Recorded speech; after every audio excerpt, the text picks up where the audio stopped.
শোনো, এই যে 25 টাকা সবাই পাবো, সেটা আমরা 5 ভাগে ভাগ করে নেব।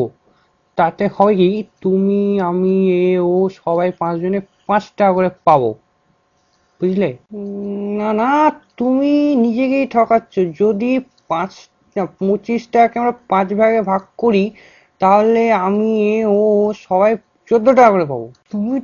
তো তুমি তো একদম গর্দভ দেখছি। আসো, এইখানে আসো, তোমাকে বোর্ডে কষে দেখাচ্ছি। দেখো, এই হলো 25, 25কে ভাগ করলাম 5 দিয়ে, হলো 5। 5 2 যায় না, তাহলে 5 যাবে 25-এ। 5 5 25। না না, একদিনে বুঝছি তোমার কেন বাবা পয়সা খরচ করে পড়াশোনা শিখিয়েছে।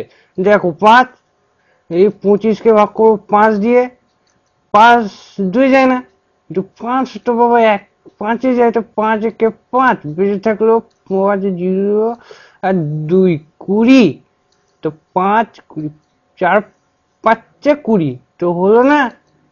হ্যাঁ, 25কে 5 ভাগে ভাগ করলাম, 14 পেলাম। কি যে বলো না, দাঁড়াও তোমাকে আরেক ভালো করে বুঝাচ্ছি। দেখো, এই হলো 5, 5 5 5-এ 25, বুঝলে? এইটুকু পড়া শিখেছো তুমি? হ্যাঁ, এত বছর ধরে পড়ালাম। হ্যাঁ, ছি। 14 কে 5 দিয়ে গুণ করলাম। 4 5 20। 5 1 5, 20 5 25। এই নাও তোমার না না, বাপরে বাপ। দেখো আমি তোমাদের দেখিয়ে দিচ্ছি, দেখো।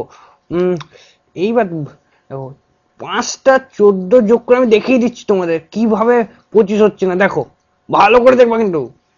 5টা 14 আমি যোগ করবো আর 25 হবে না। দেখো, 4 8 12 16 20 21 22 23 24 25।